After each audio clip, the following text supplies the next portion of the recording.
তীব্র ঘনবসতির কারণে গরমে হাঁসফাঁস অবস্থা পুরান ঢাকাবাসীর। এর মধ্যেই ঘন ঘন বিদ্যুৎ বিভ্রাট আর সামান্য বৃষ্টিতেই সড়কে জলাবদ্ধতা, সব মিলিয়ে থমকে গেছে পুরান ঢাকা।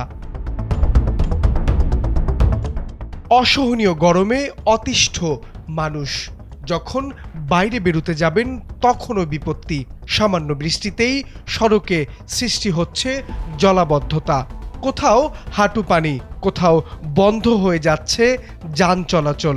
ফলে চরম ভোগান্তিতে পড়েছেন অফিসগামী মানুষ ও পথচারীরা। বিষয়টা হচ্ছে যে আমরা তো পুরান ঢাকা থাকি, সেই হিসাবে ঘনবসতি, এর মধ্যে কারেন্ট যদি না থাকে, পাশাপাশি কোনো অক্সিজেন নেই, যার কারণে ঘরেও শান্তি নেই। ঘর থেকে যদি বাইরে আসি এখানেও শান্তি নেই, কারণ যে রকম ভাবে অতিষ্ঠ গরম পড়ছে, এই গরমের কারণে আমরা খুব অশান্তির মধ্যে আছি। সামনে ঈদ, ব্যস্ত সময় পার করার কথা দর্জি ও টেইলার শ্রমিকদের। তবে তীব্র গরম আর বিদ্যুৎ বিভ্রাটে ব্যাহত হচ্ছে তাদের কাজ। সময় মতো অর্ডার ডেলিভারি নিয়েও রয়েছে শঙ্কা। তীব্র গরমের কারণে আমাদের কাজ করতে একটু সমস্যা হচ্ছে।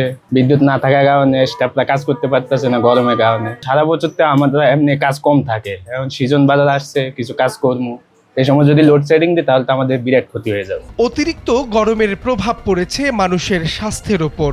জ্বর, ডায়রিয়া, পানি শূন্যতা সহ নানা সমস্যায় ফার্মেসিগুলোতে বাড়ছে রোগীর চাপ। বিশেষ করে শিশু ও বয়স্করা বেশি আক্রান্ত হচ্ছেন। প্রতিদিনই একজন না একজন আসে, আইসা দেখে জ্বর হয়, রক্ত ব্লাড টেস্ট করতে হয়, ব্লাড টেস্ট করে আপনার ডেঙ্গু ধরা পড়ে। মনে করেন এই যে এটা হচ্ছে একমাত্র বৃষ্টির কারণে, যেমন আমাদের পানি যাওয়ার জলাবদ্ধতার কারণে পানি যাওয়ার রাস্তাটা নেই, মশা মাছি দিয়ে ভরে যায়। তীব্র গরম আর জলাবদ্ধতার প্রভাব পড়েছে রাজধানীর ব্যবসা বাণিজ্যেও। অনেক এলাকায় ক্রেতা কমে যাওয়ায় ক্ষতির মুখে পড়েছেন ব্যবসায়ীরা। বিশেষ করে বাজার ও সড়কে পানি জমে থাকায় স্বাভাবিক কেনাবেচা ব্যাহত হচ্ছে বলে অভিযোগ ব্যবসায়ীদের। কিছুদিন ধরে অনেক গরম পড়তেছে, গরমের তীব্র চাপে আমাদের লেবাররা ঠিক মতন কাজ কাম করতে পারে না। টেম্পারেচার অনেক বেশি, 37-38। এই মুহূর্তে বর্তমানে ব্যবসা বাণিজ্য খুবই খারাপ। মনে করেন যারা মাল সামানা কিনতে আসে গরমে বাসা থেকে বেরোয় না। স্থবির হয়ে পড়েছে পুরান ঢাকার জীবনযাত্রা। দ্রুত কার্যকর ব্যবস্থা না নিলে ঈদ সামনে রেখে নগরবাসীর দুর্ভোগ আরও বাড়বে বলে আশঙ্কা সংশ্লিষ্টদের। মাহবুব আলম শ্রাবণ, সময়ের আলো, ঢাকা।